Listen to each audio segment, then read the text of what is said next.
Hey guys, welcome if you're new or welcome back if you're returning. Today I just wanted to do kind of a quick video about something that always seems to surprise people when I talk about my LuLaRoe experience. So in case you hadn't already seen on my channel, I was a LuLaRoe consultant from 2015 to 2017, kind of at the peak of the LuLaRoe craziness. You might have heard of this company now from documentaries such as LuLaRich or The Rise and Fall of LuLaRoe. And whenever I talk about my LuLaRoe experience, this always seems to surprise people. So in this quick video, I want to explain the 5-ish main ways that I sold LuLaRoe, kind of ranked by effectiveness and the amount of effort that each one took.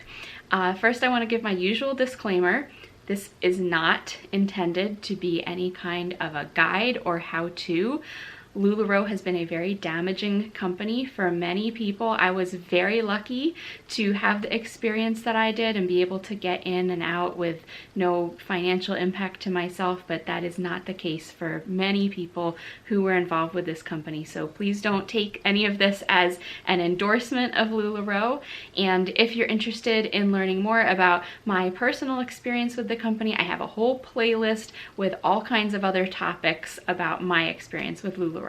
So the first way that I sold things was through in-person home pop-ups or parties. And this was kind of the way that you were supposed to sell LuLaRoe, at least when I joined. So it was, finding a hostess who would invite her friends to come have a dress party or a skirt party.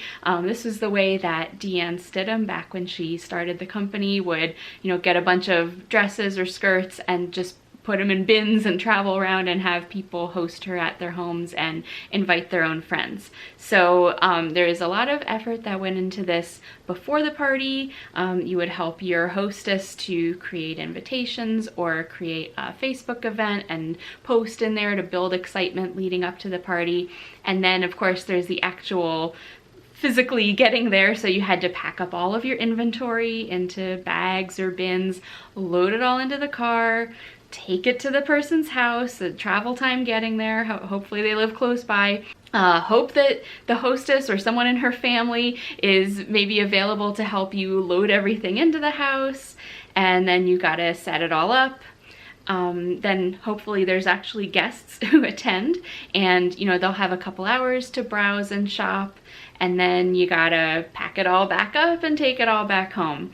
So at a good party, it could get very hectic. I mean, that was actually good, I guess, that there was more activity going on, but it could get really busy with people taking things and trying them on and bringing them in and out, and you had to keep track of what was selling. At least I did. The way that I tracked my inventory, I had photos of every individual item, and so I had to keep track, and when I got home, remove the photos of the things that sold because of the online parties that I'll talk about in a minute.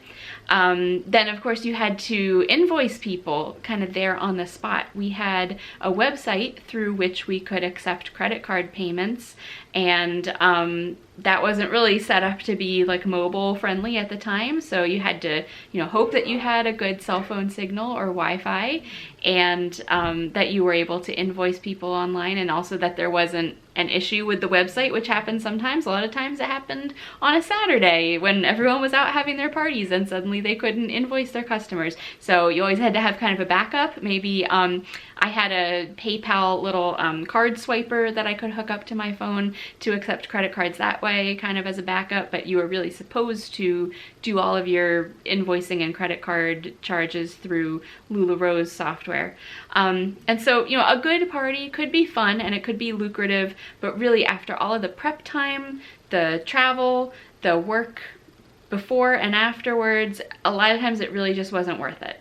Now I'll call this one 1B, would be like other in-person events, like vendor events, fairs, festivals, craft shows, that sort of thing. There's a similar hassle of packing everything up, getting there, setting it up, breaking it down, repacking, getting it back home. But oftentimes these sorts of events are outdoors or just in less convenient environments. There was one vendor event that I went to where they were about to station me next to the booth where they were doing fried food, and I was like, this is clothing, and it's like, these are the actual things I'm selling, and I can't just launder it. You cannot set me up next to the fried food stand. So it wasn't always convenient, and it was probably worse because, you know, at least at a home party, you know, people are there to shop at this event. At these events, you know, you're having to kind of draw people in to check out your products, and you don't know who anyone is, you don't know, you know, about trustworthiness or anything like that. So those are kind of a step down even from doing the home party. And then option 1C, I would call like a pop-up party at my home. So it would be similar to a party that a hostess hosts at their home, except they would invite their guests to my house. So it would be less effort for me as far as having to pack things up and move it and travel, but they would still have to do the work of inviting their guests and get them to come someplace. Just this time it would be to my house instead of to their house. The hostess would be in charge of bringing any refreshments or anything like that. I'll talk later on about specifically how I set up my house for in-person shopping, but just as a side note, the only time that an item was ever lost or stolen that I know of was at a party that a hostess hosted that was held at my house. So method number 2 is the online live videos, like a Facebook live video. And this is probably what everyone thinks of when they think of LuLaRoe sales, but I'm pretty sure I only ever did this once. And I think it was when I was introducing the new style of dress that I was going to carry. And I was like, oh, I'll do it, you know, I'll make it fun and special and do my very first Facebook Live online sale. Remember, we're talking about the dark ages of 2015, 2016, 2017. So Facebook Live was relatively new at that time. Now, of course, everyone just goes live all the time for everything. So that, I know that's the way that a lot of people think of now, that LuLaRoe does get sold, but it wasn't really how I did it. But when I did do it, it did involve a lot of setup and preparation time. I actually made little numbered tags, one for each item, and I printed them so that the number was, you know, written correctly on one side and then printed in reverse, like mirror image on the other side of the tag, because on Facebook Live it mirrors everything in your camera. So if you hold up something with text, you would have to like mirror it for your viewers to be able to read it. So I printed special tags that did this. I think because Facebook Live was pretty new at the time, my customers at least weren't really used to interacting in that way, and so I didn't really have much shopping or interaction when I did it. For sellers whose live streams are busier, they might need like an assistant or somebody else to kind of help them keep track of all the comments and keep track of what's selling throughout the live stream. Sometimes they get very heated, and you know, there's like questions of like who's seen what and what order comments are coming up in. It seems like there's a lot of opportunity for things to be missed just with all the, you know, quick moving comments and conversation, and you know, things are maybe playing at different speeds for different people. So it seems like a nightmare to me, but again, I know that that's the way that a lot of people think of as far as how LuLaRoe is sold now, but that wasn't really what I did at all. So the next method I would say is an online party through Facebook. And so we didn't, again, back in those dark ages, we didn't have any tools or websites really to automate this yet.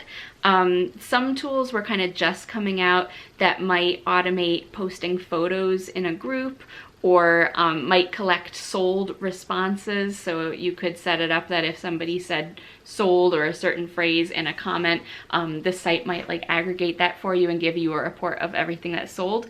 Really, it was a very manual process. And so it might be just an open kind of shopping time that I advertise. So I might say that, you know, this weekend I'm posting all my inventory for everyone in my Facebook group to shop from.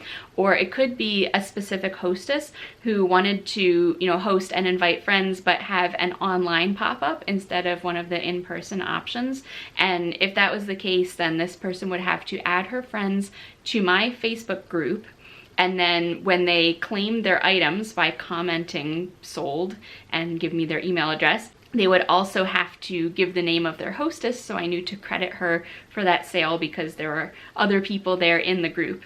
I never posted all my inventory off in like specific groups for one specific party. I would always post it in my own Facebook group, and if someone wanted to host a party there, they would have to bring their friends over to my group. So the way I had my group set up, I had photo albums one for each style, and then I would empty out all the photos in between these events, which was a very manual process of, you know, one by one, deleting all the photos in an album.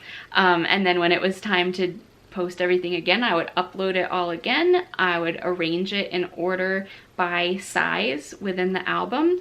I would try to kind of manually mix up the order that things appeared in within their style and size grouping, just so that like things weren't in the same order every time, because there was sort of a theory that, you know, people might you know, react to something differently if it's next to something different than it was the last time they saw it.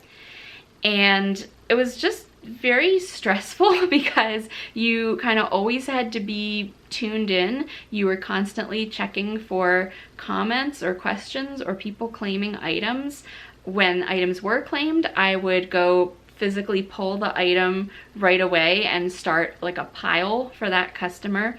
Then of course at the end of the event, the weekend or however long it was, you had to send out invoices to those customers and hope that they paid them in a timely manner. If they weren't, sometimes you had to keep following up with people, or maybe there was just no response and you would have to cancel that order and put everything away. And then there's the shipping.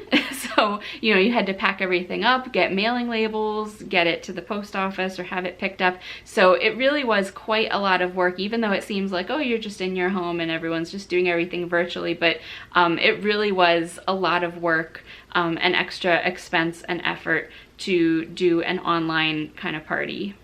And then the final method that I would use to sell items is a private shopping event in my home. This was my personal favorite. It was definitely the most payoff for the least amount of work that I had to put in. Sometimes it would be people that I knew. Sometimes shoppers would find me online and contact me and see about having a private shopping appointment.